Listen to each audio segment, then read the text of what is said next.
सध्या राज्यातील राजकारण हे चांगलंच तापलं आहे. राजकीय भूकंपाला उधाण आलेलं आहे आणि राजकीय नेते या पक्षातून त्या पक्षामध्ये कोलांट उड्या घेणं सुरू आहेत. तर आपल्याकडे काही मतदार आहेत आपल्यासोबत. त्या मतदारांचा दृष्टिकोन याकडे बघण्याचा कसा आहे ते आपण आता सध्या जाणून घेऊया. मतदारासाठी हा कालावधी 5 वर्षाचा असतो आणि हे सतत सत्ता पलट होत आहेत. काय सांगाल याबद्दल? आता जे कालावधी चालू आहे राजकारणामध्ये, यामध्ये सर्वसामान्य नागरिक आणि शेतकऱ्याचा मुलगा असून शेतकऱ्याच्या हितासाठी सरकार बघतच नाही आहे. फक्त स्वतःचा फायदा कसा होईल या पक्षातून त्या पक्षात जाऊन स्वतःचा फायदा कसा होईल याच्याकडे सर्वजण बघत आहेत. आणि एक शिंदे आणि फडणवीस सरकारमध्ये 11 महिन्याच्या कालावधीमध्ये जवळपास 3000 शेतकऱ्यांनी आत्महत्या केल्या आहे. या आत्महत्यांना जबाबदार कोण? यांच्या एका कुटुंबामध्ये एका शेतकऱ्याच्या मागे 6 ते 7 जण मेंबर आहेत. तर या 7 जणांचा उदरनिर्वाह कोण बघणार याचा मोठा प्रश्न निर्माण झाला आहे. खरोखर हे सरकार शेतकऱ्यांच्या हितासाठी बघते का? हा मोठा प्रश्न निर्माण झाला आहे. उपमुख्यमंत्री अजितदादा पवार यांनी काही वर्षांआधी याआधी सकाळी झोपेतून उठल्याबरोबर शपथ घेतली होती. तर आता जी दुसऱ्यांदा शपथ घेतली ती काही मिनिटांआधी जनतेला सांगण्यात आलं आणि त्यानंतर शपथ घेतली. तर काय सांगाल याबद्दल? काय सामान्य जनता जी आहे ती फार कामाच्या आशा लावून बसलेली होती. अजितदादांनी मागच्या वेळेस ही शपथविधी घेतली, काही 2 दिवसापुरते ते राहिले, परत सरकार गेली. आताही सरकार सुरळीत सुरू असताना यांनी त्यांना एक समर्थन देऊन सरकारमध्ये सामील झाले. आमचं सामान्य जनतेचं म्हणणं असं आहे की 12 बलुतेदाराचे प्रश्न गेल्या 50 वर्षापासून पडलेले आहेत. त्यावर कुठलाही मुख्यमंत्री हो, कुठलंही सरकार हो, त्याच्यावर काम करायच्या ऐवजी नुसती यांनी आपसातल्या याचं समर्थन घ्या त्याला तोडा, त्याचं समर्थन घ्या याला तोडा, या पक्षाने त्या पक्षाला शिव्या द्यायच्या, त्या पक्षाने या पक्षाला शिव्या द्यायच्या. गेल्या बऱ्याच वर्षापासून जे प्रश्न रखडले आहेत ते प्रश्नावर सोडवायला कोणीच काम करायला तयार नाही. हे नुसते आपल्या आपसातल्या एकमेकाच्या टंगड्या ओढणे, एकमेकाचं सरकार पाळणे, एकमेकाचं सरकार उभं करणे आणि वैयक्तिक द्वेषापोटी एकमेकांशी वाद घालणे, ह्याच्यातच यांनी जवळजवळ आज 4 वर्ष गमावलेले आहेत.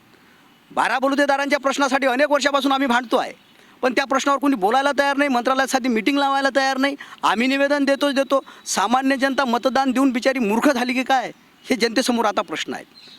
अजितदादांनी शपथविधी घेतला किंवा देवेंद्र फडणवीस साहेब उपमुख्यमंत्री झाले किंवा एकनाथ शिंदे मुख्यमंत्री झालेत, प्रश्न हा आहे की सामान्य जनतेच्या प्रश्नाबद्दल हे लोक कधी तत्पर होतील आणि कधी प्रश्न सोडवतील हा प्रश्न आहे. यांनी यांच्या आपसातल्या ज्या काही उणिवा असतील, दुव्या असतील, हे झापण्यासाठी हे काही सरकार बदलणे, एकत्र येणे, वेगळं होणे, शिवसेनेपासून वेगळं होणे किंवा भाजपच्या सोबत जाणे, राष्ट्रवादीने वेगळं होणे, परत एकत्र येणे, हा जो काही प्रकार आला याला सामान्य जनता भयंकर कंटाळलेली आहे. बरं, जनतेने भाजप आणि सेनेची युती बघितली, भाजप आणि एकनाथ शिंदे यांची युती बघितली. तर आता भाजप आणि काँग्रेस यांची युती बघायला जनता आवड होईल का? हो, भविष्यात हे करू शकतात. यांना सामान्य जनतेच्या मतदानाची कवडीही किंमत नाही. लोकशाहीमध्ये मुख्य केंद्रबिंदू हे सामान्य जनता असली पाहिजे, हा आमचा भ्रम झालेला आहे. आता आमचा हा भ्रम निराश झाला की लोकशाहीमध्ये आम्ही मालक आहोत हे नुसतं आम्ही बाहेर बोलू शकतो, परंतु बाहेर सत्तेत एकमेकाचे गणितं, एकमेकाच्या जे काही हे असतील त्यांना एकमेकाला सांभाळायसाठी, सामान्य जनतेवर अन्याय करण्यासाठी हुकुमशाहीप्रमाणे हे लोक एकत्र येऊन राज्य चालवत आहेत. लोकशाहीमध्ये माझं म्हणणं असं आहे की मागच्या वेळेसच जर शिवसेनेचा मुख्यमंत्री उद्धव ठाकरे साहेबांना जर महाराष्ट्रातल्या जनतेला खरंच करायचं होतं तर शिवसेनेला बहुमत आलं असतं ना. मग शिवसेना एक वेळ भाजपसोबत जाते, एक वेळ राष्ट्रवादीसोबत जाते. सामान्य ज्या जनतेनं त्यांना बहुमत दिलं, ज्या पक्षाला बहुमत दिलं त्याचा मुख्यमंत्री त्या पक्षाचा व्हायला पाहिजे, हे जनतेची अपेक्षा असते. आणि लोकशाहीमध्ये ही लोकशाहीची व्याख्या आहे की लोकांनी केलेल्या मतदानावर जो बहुमतात असेल त्यांनी सत्ता चालवावी आणि सामान्य जनतेला न्याय द्यावे. लोकांनी लोकांसाठी चालवलेलं राज्य ही जर लोकशाहीची खरंच व्याख्या असेल तर ती आज आम्हाला कुठेच दिसत नाही. आम्हाला सामान्य जनतेचा नुसतं मतदानापुरता त्यांचा वापर केला जातो, त्यांना बोलवलं जातं. मतदान झालं की त्यांच्या प्रश्नावर कोणी बोलायलाही तयार नाही, कोणी सोडवायलाही तयार नाही. जर सगळेच पक्ष एकत्र आले तर भारताचा आपला विकास होईल का? नाही, कारण कसं आहे की विरोधी पक्ष असल्याशिवाय हा विकास होणार नाही आणि विरोधी पक्ष हा मोठाही पाहिजेत आणि ते काम करणाराही पाहिजेत. त्यामुळं महाराष्ट्राचा विकास झाल्याशिवाय राहणार नाही, परंतु विरोधक हा आक्रमक पाहिजेत. कारण प्रश्न छोट्या छोट्या समाजाचे असतात किंवा देशाचे असतात किंवा महाराष्ट्राचे असतात, ते प्रत्यक्ष पाहिले तर काही विकास, रस्ता विकास झाला, काही दवाखान्याचा विकास असेल, अशा प्रकारचा दवाखान्याचा विकास जर झाला तर आणि या महाराष्ट्रामध्ये फक्त 2च समस्या मोठ्या आहेत. त्या म्हणजे एक आरोग्य, ते फ्री पाहिजेत, आणि दुसरा म्हणजे प्रश्न आहे तो म्हणजे शाळेचा एक फ्री प्रश्न पाहिजेत. हा मोठा प्रश्न आहे. हा जनता याकडून पाहत आहे. हे पण आपसात भांडणं करून किंवा एकत्र होऊन हे काम करत आहेत. त्याचं महत्त्व काय आहे किंवा हे पक्ष येतील ते पक्ष येतील एकत्र येऊन हे भांडून राहिले किंवा एकत्र होऊन राहिले, याचं महत्त्व आम्हाला नाही. आम्हाला फक्त या महाराष्ट्राचा कसा प्रश्न सुटेल, म्हणजे शेतकऱ्याचा प्रश्न असेल किंवा आरोग्याचा प्रश्न असेल किंवा पाण्याचा प्रश्न असेल किंवा रस्त्याचा प्रश्न असेल, हा प्रश्न सुटला पाहिजे असं आमचं मत आहे. नक्कीच विरोधी पक्षनेता असायलाच हवा. शेतकऱ्यांच्या अनेक समस्या आहेत, विम्याच्या अनेक प्रश्न आहेत, अतिवृष्टी झाली आहे त्याचे पैसे अजून मिळाले नाही आहेत. तर एकीकडे बघितलं तर हे अनेक शेतकऱ्यांचे प्रश्न आहे आणि दुसरीकडे राज्यामध्ये बेडूक, साप, मांजर असे एकामेकांवर टिपाटिपणी सुरू आहेत आणि सत्ता पलट होत आहेत. यावर काय सांगशील? मला असं वाटतं की मी एक शेतकऱ्याचा मुलगा म्हणून आत्ता सध्या जे की बियाण्याचा फार मोठा प्रश्न आपल्या इथं उपस्थित झालेला आहे की शेतकऱ्यांना बियाणं चांगल्या दर्जाचं मिळत नाही आहे, यावरती सत्तेतल्या कोणत्याच लोकांचं लक्ष नाही आहे. फर्टिलायझरचे वाढलेले भाव, म्हणजे आता 10 वर्षाचा जर आपण सर्वे केला तर 2013 ते 2023 या कालखंडामध्ये जे 2013चा भाव होता तो जर 500 रुपये असेल तर आज 1500 रुपये त्याचा भाव झालेला आहे. म्हणजेच की तिप्पट ही भाववाढ झालेली असताना शेतकऱ्याचं उत्पन्न दुप्पट करू असं सांगून जी व्यवस्थेत सत्तेत लोक बसलेली आहेत त्या लोकांनी आमच्या शेतकऱ्याचं उत्पन्न दुप्पट केलेलं नाही. दुसरा महत्त्वाचा मुद्दा, ज्या शेतकऱ्यांच्या मुलांचं प्राथमिक शिक्षण हे सक्तीचं आणि गरजेचं असावं, त्यांना मोफत मिळावं असं सांगितलं जात होतं, ते शिक्षण आता त्यांचं काढून घेतलं गेलं आणि महाराष्ट्रामधल्या जवळपास 22,000 जिल्हा परिषदच्या शाळा बंद करण्यात आला. मला हा प्रश्न विचारायचा आहे की शेतकऱ्यांच्या मुलांनी शिकायचं तरी कुठं? सत्तांतरा तुम्ही या खुर्चीवर बसा, त्या खुर्चीवर बसा, या बाकावर जा, याला माकड म्हणा, त्यांना डुकर म्हणा, तुम्हाला जे म्हणायचं ते म्हणा, परंतु आमच्या शेतकरी बापाची आणि शेतकऱ्याच्या पोराची आणि त्यांच्या लेकराची शिक्षणाची, आरोग्याची आणि भुकेची प्रश्न तुम्ही कधी सोडवाल की फक्त सत्ता पलट करण्यातच तुम्ही मगरूर राहाल? आत्ता तर मला पूर्वी 1 वर्षापूर्वी सरकार बनलं ते ईडीचं सरकार होतं, म्हणजे एकनाथ शिंदे आणि देवेंद्र फडणवीसांचं. आत्ता जे की सरकार बनलं ते अवदसेचं सरकार आहे, ते म्हणजे अजित पवार, देवेंद्र फडणवीस आणि शिंदे. हे अवदसा या महाराष्ट्रातून जावी आणि महाराष्ट्र हा पुरोगामी महाराष्ट्र आहे. तो पुरोगामी महाराष्ट्र त्या पद्धतीचा शोभावा, तुकारामांचा महाराष्ट्र आहे, शिवरायांचा महाराष्ट्र आहे, संभाजीराजांचा महाराष्ट्र आहे, बाबासाहेबांचा, फुलेंचा, शाहूंचा एवढा मोठा वारसा असणारा हा महाराष्ट्र. त्या महाराष्ट्रामध्ये शेतकऱ्यांच्याच पोरांना हाताशी धरून दंगली भडकवण्याचं काम जर केलं जात असेल आणि छोट्या दंगलीतून मतदान मिळतं असं म्हणून जर दंगली भडकवल्या जात असेल तर मला वाटतं की या महाराष्ट्राला सत्ता कारणांपेक्षा धर्माचं राजकारण न करता खरा धर्म सांगून मानवता धर्म पेरण्याची गरज या आता राजकीय सत्तांकडून आम्हाला आहे आणि परिवर्तनाची भूमिका यांनी आत्ता बजावली पाहिजे. हे आम्हाला सगळ्या शेतकऱ्यांच्या पोरांना इथं मागणी करायचं आहे. महाराष्ट्रातला तरुण आणि मतदार आता खरंच जागा झालेला आहे. यांना माहिती आहे की कुणाला मत द्यायचं, कुणाला मत द्यायचं नाही. आत्ता ईडी असो की अवदसा असो, आत्ता फक्त महाराष्ट्राची दशा बदलण्याचं काम हे महाराष्ट्रातील तरुण करणार आहेत.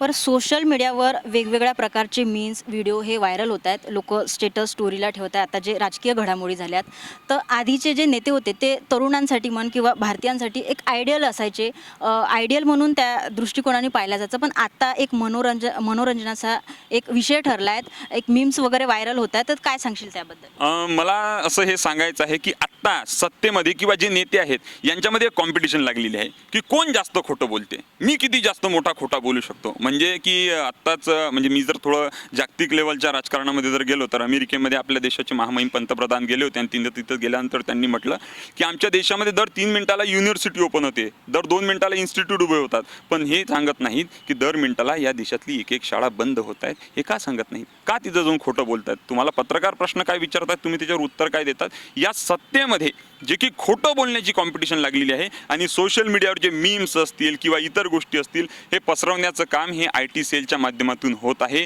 ही सामान्य लोक करत नाहीत, त्यांच्यापर्यंत ते पोहोचवल्या जाते, नॅरेटिव्ह सेट केला जातो. नॅरेटिव्ह सेट करण्याचं काम सध्या या व्यवस्थेमध्ये चालू आहे आणि सगळ्यात जास्त खर्च हा फक्त आणि फक्त प्रचार, प्रसिद्धी, जाहिरात यावरती केला जातोय. आम्हाला वाटतं तो जाहिरातीचा खर्च, ज्या पद्धतीनं सिलेंडर हे कमी पैशात मिळेल असं सांगितलं गेलं, परंतु तो खर्च बॅनरवरती जास्त आला. जर बॅनरवरचा खर्च कमी केला असता तर कदाचित सिलेंडरचा भाव आज कमी झालेला असता. सध्याची राजकीय परिस्थिती बघता काय सांगाल? सध्याची राजकीय परिस्थिती बघता जे माझ्यासारखे काही युवक आहेत ते राजकारणात येऊ पाहत आहेत तर तर त्यांना कोणीतरी एक नेता समोर ठेवून ते राजकारणात प्रवेश करत असतात. परंतु आजची जी परिस्थिती पाहता असं एकही तरुण पुढे येणार नाही राजकारणामध्ये येण्यासाठी, कारण यांनी तेवढा उत्माज करून ठेवलेला आहे.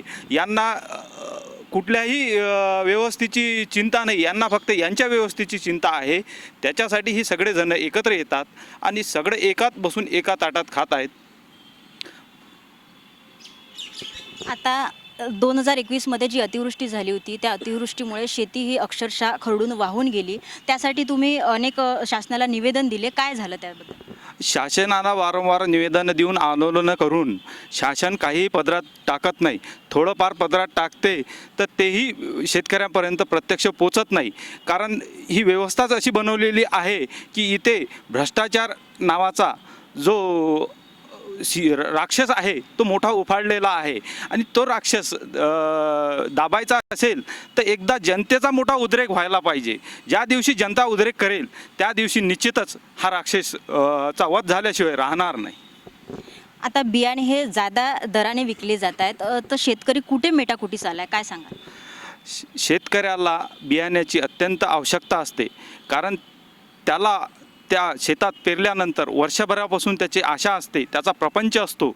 परंतु हे जे राजकारणी आहे यांच्या मोठमोठ्या कंपन्या आहे किंवा त्याच्यातनी भागीदारी आहे, ते निकृष्ट दर्जाचं बियाणं शेतकऱ्यांना पुरवून एक प्रकारे शेतकऱ्यांना कोंडीत पकडायचं आणि यांच्या जमिनी आपल्यापर्यंत कशा येतील किंवा आपण ज्या याला सपोर्ट करतो मोठ्या मोठ्या उद्योगांना यांच्याकडे कशा जातील, ही व्यवस्था बरोबर त्यांनी रुजवलेली आहे.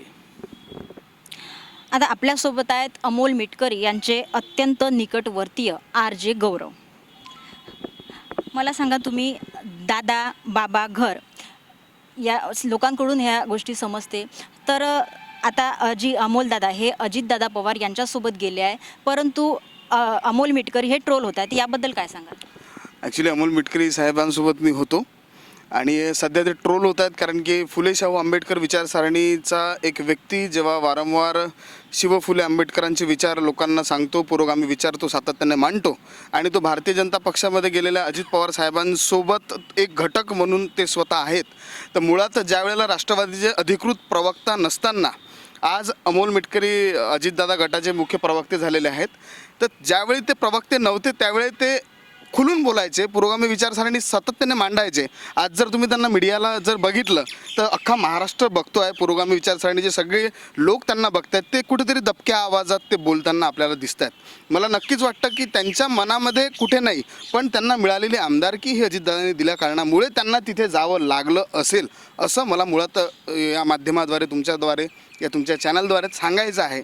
मुळात सोबत होतो, ठीक आहे, त्या सगळ्या काही गोष्टी होत्या का आहे आणि त्यांचा माझा वैचारिक आणि वैयक्तिक ह्या दोन्ही गोष्टी आम्ही दोघं भाऊ जपतो. मला भाऊ म्हणून त्यांचा सातत्याने प्रेमही मिळालेलं आहे, पण वैचारिक एक भाग वेगळा आणि आज तुमच्या माध्यमावर जे बोलतो तो वैयक्तिक वैचारिक या दोन्ही गोष्टीचा तोलमोल करून मी आज तुमच्यासमोर बोलतो. बरं, अमोल मिटकरी यांचं राजकारण संपलं का काय सांगाल? एक बघा, राजकारण कोणाचं कुठून सुरुवात होईल हे सांगता येत नाही, कसं होईल हेही सांगता येत नाही. मुळात राजकारणाची सुरुवात म्हणजे मी ज्या वेळेला हे सगळं बघितल्यानंतर एक वाक्य लिहिलं होतं, माझ्या ट्विटला मी शेअर केलं होतं, ब्लॉगला पण लिहिलं होतं की ज्या अजितदादांनी ज्या व्यक्तीला बोलण्यासाठी पाळलं होतं त्यालाच व्यक्तीला अजितदादांनी जिवंतपणे गाळलं होतं. एक खूप व्हायरल झालं, ते मीमही बनलं त्याच्या. तर हे मला म्हणायचं आहे की सुरुवात काय सांगता येत नाही कोणाची कुठून होईल. उद्या कदाचित त्यांना ते कच्च्या कानाचे आहेत थोडेफार, तर त्यांना कोणी सांगून देईल की पवारसाहेबांसोबत जा, तर ते ऐकून पटकन चालली जातील, असाही त्यांचा एक स्वभाव आहे. त्याच्यामुळे काय होईल सांगता येत नाही. मध्यंतरी अमोल मिटकरी यांनी सूचक विधान केलं होतं की ते खासदार की लढवतील, काय सांगाल? काय आता ते त्यांचं काम मोठं आहे, त्यांच्याजवळ मोठे मोठे शहरातले 8 ठेकेदार लोक आहेत, 2-3 चांगले सल्लागार आहेत, विशेष सल्ला देत असतात ॲज ॲन OSD म्हणून. आणि त्यातले 2 जण एक म्हणजे आज तर जेलमध्ये आहे संभाजीनगरच्या, हाही एक महाराष्ट्राने 8 दिवसापूर्वीचा एक सल्लागार त्यांचा जमा झालेला लोकांना पाहिलेला आहे. तर काय ते मोठे नेते आहेत, साहेब आहेत, ते करू शकतात, खासदारकी लढू शकतात, पडूही शकतात. शिंदे गट बाळासाहेब ठाकरे यांचा फोटो वापरतात आणि आता नुकतंच नवीन सरकार स्थापन झालेलं आहे, तर त्यात उपमुख्यमंत्री हे आपले शरदचंद्र पवार यांचा फोटो वापरतात. हे कुठेतरी मतदानासाठी वापर होत आहे का, काय सांगाल? निश्चितच हे मतदारासाठी वापरतात किंवा आम्ही किती साहेबांचे जवळचे हे दाखवण्यासाठी ते वापरतात. कारण त्यांच्या हृदयात एक, मनात एक आणि छातीत एक अशी सध्याची सगळ्यांची परिस्थिती आहे. एकनाथ शिंदेच्या मनातनी दुसरंच आहे आणि त्यांच्या हृदयातनी तिसरंच आहे आणि छाती पाडून दाखवली तर कमळ आहे. ही अशी सगळ्यांची परिस्थिती आहे. त्याच्यामुळे जनता मूर्ख बनणार नाही. जनता यांना निश्चितच यांची जागा दाखवेल, प्रत्येक राजकारण्याला, मग ती कोणीही असो, इकून उड्या तिकून. कारण आम्ही मतदान करून त्यांना हे याच्यासाठी मतदान करत असतो की तो कुठल्या पक्षाचा आहे आणि आपल्याला कुठल्या पक्षाला मतदान करायचं. तो विरोधात आहे तर विरोधात मतदान करतात, सत्तेत आहे तर सत्तेत मतदान करतात. परंतु हे सगळेजण एकाच ठिकाणी बसतात. हे कुठंतरी थांबलं पाहिजे असं मला वाटतं. सध्याची राजकीय परिस्थिती पाहून उद्धव बाळासाहेब ठाकरे आणि राज ठाकरे हे एकत्र आले पाहिजे का, काय सांगा? नाही, एकत्र आले तरी तेच आहे, एकत्र नाही आले तरी तेच आहे. माझं म्हणणं हे आहे की सामान्य जनतेला पक्ष कुठलेही कोणते समविचारी असोत किंवा आता विरुद्ध विचारी पक्षसुद्धा एकत्र येतात आहेत. या लोकांनी जे काही सत्कर्म ह्याच्या पहिले केलेले आहेत, मला सत्कर्म म्हणायचे आहे की ज्यांनी या शासनाच्या तिजोऱ्या लुटल्यात आणि या सरकारच्या मागे जाऊन हे लपतात आहेत. हे भाजपच काल बोलत होतं, काल भाजपच हे म्हणत होतं की माननीय अनिल देशमुखनं हा घोटाळा केला, दिलीप वळसे पाटलांनी तो घोटाळा केला, अजितदादांनी सिंचन घोटाळा केला. ही बोलणारी भाजप सरकार आणि आज भाजपने त्यांना सोबत घेतलेला आहे. तर राज्यातल्या सामान्य जनतेनं काय समजायचं की यांना आता यांच्या इन्क्वायऱ्या तुम्ही बंद करणार आहे की यांना निर्दोष सोडणार आहे की यांच्यावर कोणती कारवाई करणार आहे. तुम्ही आता त्याला सत्यात सहभागी करून घेतलं. मग राज ठाकरे असतील किंवा उद्धव ठाकरे असतील, आता हे हिंदुत्ववादी विचार संघटना बाळासाहेबांनी काढली होती. बाळासाहेब हिंदूंच्या सांस्कृतिक संरक्षणासाठी मुंबईत त्यांनी उभी केलेली संघटना आणि हे दोघंजणं तो विचार घेऊन चालणारे पुढे हे दोघंजणं वेगळे झालेत. राष्ट्रवादीमध्ये असे शकले पडलेत. भाजप त्यांना सोबत घेऊन पहिल्यांदा शिवसेनेला सोबत घेतलं, आता राष्ट्रवादीला सोबत घेतलं. प्रश्न हा आहे की सोबत कोणालाही घेत असाल तरी भाजपने हा मग एक म्हणजे उपक्रम राबवला का की बा ज्या लोकांवर आरोप करायचे मग त्यांना सत्तेत घ्यायचं, त्यांना तुम्ही निर्दोष केलं का? आणि ते सामान्य जनतेचे गुन्हेगार आहेत. ते ना राष्ट्रवादीचे गुन्हेगार आहेत, ना शिवसेनेचे गुन्हेगार आहेत, ना भाजपचे गुन्हेगार आहेत. लोकशाहीमध्ये त्यांनी शासनाची तिजोरी लुटली आणि शासनाची तिजोरी लुटत असताना ती सामान्य जनतेची तिजोरी आहे, ती काही कोण्या पक्षाची नाही आहे. आता पक्षामध्ये वेगळ्या अनेक पक्षामध्ये ते लोक आपले हुकुमशाहीसारखे वागतात आहेत, परंतु आजही देश संविधानावर चालतो आहे. माझं म्हणणं आहे लोकशाहीमध्ये आम्हाला जो अधिकार आहे तो आजही कायम आहे. यांच्या डोक्यात ती हवा भरली असेल की कदाचित ते हुकुमशाहीसारखे वागतात आहेत की बा आम्ही म्हणजे सगळं काही आहे, असं कधीच होत नाही. सामान्य जनता जेव्हा तुम्हाला मतदान करते, आज विधानसभेमध्ये एक आमदार 5 ते 7 लाख लोकांचं प्रतिनिधित्व करते, ते त्यांचे प्रश्न सोडण्यासाठी करते. परंतु जेव्हा आम्ही त्याला निवडून देतो तेव्हा त्याच्या डोक्यात हवा भरते की मी म्हणजे माझ्या बापाने मला गादी दिली. अरे ही हुकुमशाही नाही आहे की तुमचे वडील राज्य होते आणि त्यांनी तुम्हाला गादी दिली. लोकशाहीमध्ये जनता तुम्हाला निवडून देते, जनतेचे प्रश्न सोडवायसाठी देते आणि आम्ही आमचे प्रश्न सोडवायसाठी त्यांना निवडून देतो. आणि हाऊसमध्ये गेल्यावर हे कधी अजितदादाला सपोर्ट करतात, कधी भाजपला सपोर्ट करतात, कधी शिवसेनेला सपोर्ट करतात, परंतु सामान्य जनतेचे प्रश्न सोडायला यांना कधीही यांची तत्परता नसते. आमचं म्हणणं असं आहे की सामान्य जनता तुमच्यासमोर असली पाहिजे, त्यांचे प्रश्न तुमच्यासमोर असले पाहिजेत, ते तुम्ही सोडवले पाहिजेत. याच्यासाठी सामान्य जनता मतदान करते. उद्धव ठाकरे साहेबही मुख्यमंत्री होते, पण उद्धव ठाकरे साहेबांनी काही 12 बलुतेदाराचे प्रश्न सोडवले नाहीत. राज ठाकरे साहेब अनेक वेळेस गेल्या अनेक वर्षापासून सत्तेत येण्याची मतदानासाठी प्रयत्न करतात. तुमचे विचार जरी मांडताना योग्य असले पाहिजे तरी ते कृतीत दिसत नसतील तर जनतेला काय उपयोग त्याचा? आज देवेंद्र फडणवीस साहेब हे भाजपचे मुख्यमंत्री होते, पण विरोधी पक्षनेता म्हणून चांगलं काम करत होते. आमचं म्हणणं असं आहे की या देशात विरोधी पक्ष हा सगळ्यात चांगला असला पाहिजे आणि मजबूत असला पाहिजे, तरच या देशातल्या सामान्य जनतेचे कामं होतील. सामान्य जनतेचे प्रश्न मांडले पाहिजे, सोडवले पाहिजे. ही आमची म्हणजे गेल्या अनेक वर्षापासून आम्ही लढाई लढतो. नुसतं आम्ही उघड्या डोळ्यानं जनता पाहते आहे. यांचे खेळ गेल्या 5 वर्षापासून सुरूच आहे.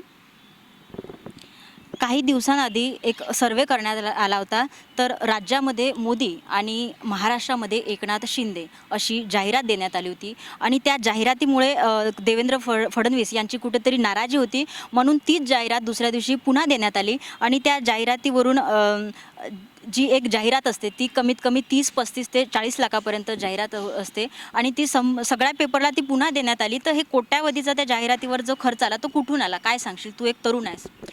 मला असं वाटते की हा जो काही पैसा आहे हा कदाचित देवेंद्र फडणवीस साहेबांनी सोयाबीन पेरलं असेल मागच्या वर्षी, त्याच्यातून तो आलेला असेल. पण मुळात ज्या शेतकऱ्यांनी, ज्या कष्टकऱ्यांनी, ज्या कामगारांनी आपल्या म्हणजे फेअर अँड लवलीपासून तर पावडरपर्यंत जो काही टॅक्स असते तो टॅक्स भरून हा सरकारच्या तिजोरीत जातो आणि सरकारच्या तिजोरीत गेल्यानंतर सरकार त्याची व्यवस्थित नियोजन करते आणि योजना आखते. आत्ता या योजनेचा पैसा यांनी सातत्यानं जाहिरातीवरती खर्च केला. पहिली एकनाथ साहेब नाराज होऊ नये म्हणून देवेंद्र साहेबांसाठी दुसरी जाहिरात दिली, म्हणजे कोट्यवधी रुपये यांनी फक्त जाहिरातीवर खर्च केले, तेही आमच्या पुस्तकांवरचा टॅक्स वाढवून. आत्ता जो शिक्षणावरचा खर्च वाढला ना, ज्याचा खिसा भरलेला त्याचा प्रवेश ठरलेला, आत्ता यांनी हे आमची जे पैसे आहेत हे जाहिरातीसाठी याच्यासाठी वापरणं सुरू केले आणि आम्हाला यांना सांगायचं आहे की तुमची जाहिराती हसता हुआ नूरानी चेहरा हमारे देखने को कुछ हमारे को अच्छा नहीं लगता. काही दाखवू नका बा तुमचा चेहरा, कामं दाखवा. ही आमची सगळ्यात मोठी मागणी. आमचा टॅक्स आहे, आमचा पैसा आहे आणि हे आमच्यावर राजासारखे दाखवतात. त्यांना असं वाटतं की आम्ही राजा आहोत. आणि कशाला एवढी प्रसिद्धी करावं लागते? योजनेची प्रसिद्धी करत नाही. एखादा कानून आणला, एखादा कायदा आणला, त्याच्याविषयी काही व्यवस्थित सांगितलं जात नाही. पण यांची फोटो कशा वेगवेगळ्या अँगलनं. आता मी त्यांना नेहमी म्हणत असतो की हे जे सरकार आहे हे अवदशेचं सरकार तर आहेच, पण सोबत लाईट कॅमेरा ॲक्शन. म्हणजे कौन भारताच्या बाहेर गेल्यानंतर जास्त दिसतात, रेल्वेचा अपघात झाल्यावर भाऊसाहेब कुठं फोनवर बोलताना दिसतात, किंवा ही जी की सगळी राजकीय नेते दिसतात हे फक्त लाईट कॅमेरा ॲक्शनवाली लोक आहेत. कॅमेरा बंद, यांची भूमिका, यांची ॲक्टिंग बंद, या पद्धतीचं यांचं काम सध्या सुरू आहे. प्रकाश आंबेडकर यांनी औरंगजेबाला फुले वाहिली, तर यामध्ये कुठे राजकारण दिसते का? मला असं वाटतं की आता औरंगजेबाच्या संदर्भात जर आपण बोललो तर छत्रपती शिवाजी महाराजांनी औरंगजेबाच्या विषयी काय उद्गार काढलेले आहेत, किंवा औरंगजेबानी महाराज जेव्हा आपल्यामधून निघून गेले तेव्हा हे अल्लाह तुम्हारे जन्नत के दरवाजे खुले रखना, तुम्हारा नेक बंदा तुम्हारे पास आ रहा है, असं म्हणणारा औरंगजेब. आणि मला वाटते की औरंगजेबाचं उदात्तीकरण व्हावं का, त्याचं खालीकरण व्हावं का, मला या विषयावरती चर्चा करायची नाही. परंतु या जिथं ज्या कोणकोणत्या वास्तू असतील त्या वास्तू इतिहास दाखवतात. तो इतिहास आमच्या पोरांनी वाचला तर त्यांना माहिती पडेल की हे काय घडतंय, सत्तेत काय घडतंय आणि कोणत्या महापुरुषावरून, कोणत्या व्यक्तीवरनं. म्हणजे आता मला असं वाटतं की जर्मनीमध्ये सुद्धा हिटलरची समाधी किंवा ते आहे सगळं, पण ती त्यांच्याकडे यासाठी आहे की असाही माणूस इथं होऊन गेला, असा माणूस पुन्हा होऊ नये हे दाखवण्यासाठी त्या पद्धतीची गोष्ट आहे. आंबेडकरांनी कुणावरती फुलं वाहावी हा तो त्यांचा वैयक्तिक प्रश्न आहे, त्या प्रश्नांवरती मी न बोललेलं बरं. तर अमोल मिटकरी हे आता जे पक्ष आहेत, भाजप पक्ष आहे, त्या पक्षासोबत गेले आहेत, तर आपल्या अकोल्याचा विकास होईल का, काय सांगाल? अकोल्याचा विकास हा होणं शक्य नाही, कारण हे स्वतःचेच पोट भरण्याचं काम त्या ठिकाणी करत आहेत, फक्त आश्वासन देऊन. कारण याआधीसुद्धा आमच्या बाराबलुतदाराला त्यांनी जवळपास अमोल मिटकरी साहेबांनी जे निधी दिला होता तो मिळाला नाही. आता पुढं काय होईल हे आम्ही सांगू शकत नाही, कारण निधी येणार किंवा नाही येणार, किंवा करणार किंवा नाही करणार हा त्याचा प्रश्न आहे. परंतु त्यांनी जर ते या राजकारणात गेलेत तर त्याचं एक म्हणणं आहे की बुवा आम्हाला एक पालकमंत्री म्हणून या ठिकाणी त्यांना मिळालं पाहिजेत. परंतु आता कसं आहे, रणधीरभाऊ सावरकर बी आहेत आणि बरेचसे काही मंडळी आहे, ते सुद्धा पालकमंत्री होऊ शकतात असं माझं मत आहे. महिलांच्या अनेक समस्या आहेत आणि दुसरीकडे राज्यामध्ये राज्यपलट होत आहे, पक्षपलट होत आहे, या पक्षातून त्या पक्षात प्रवेश केला जातो. तर काय सांगाल तुम्ही? काहीच नाही, कारण की महिलांचं खूप काहीतरी हे असते, महिलांचं काहीतरी हे करावं ते करावं, महिलांना काही भेटत नाही आहे. आजपर्यंत काहीच मिळालेलं नाही आहे महिलांना. महिला भरपूर उद्योग करायसाठी असतात आणि ते करतातही बी, पण त्यांना समोर जायला काही जागाच नाही आहे, दिसत नाही आहे ना. आणि कोणाला काही मागायला जर गेलं तरी पण ते म्हणतात हो ताई आम्ही करतो, एवढ्या पुरतं बोलतात आणि निघून जातात, बाकी ते समोर काही करतच नाही आहे. महिलावर काहीतरी बरेच गटांना योजना दिलेल्या आहेत, ते योजना पण पूर्ण करत नाही आहे. बरेचदा मी खूप वेळा फिरले, माझ्या महिला म्हणजे माझ्याजवळ भरपूर गट आहेत आणि त्या गटासाठी मागणीसुद्धा केली, मागणी करून बी ते काही दिलेलं नाही आजपर्यंत. आणि महिला मग ते शेतात कामं करतात, दुसरं काय करणार आहे. महिलांच्या नागरिकांच्या अनेक समस्या आहेत, परंतु त्या समस्याकडे ओ साहेब ओ दादा आमच्या भोळ्या मतदारांकडे लक्ष द्या अशी आर्त हाक नागरिकांकडून मतदारांकडून येत आहे. अकोल्याहून प्रियंका जाधव, न्यूज स्टेट महाराष्ट्र.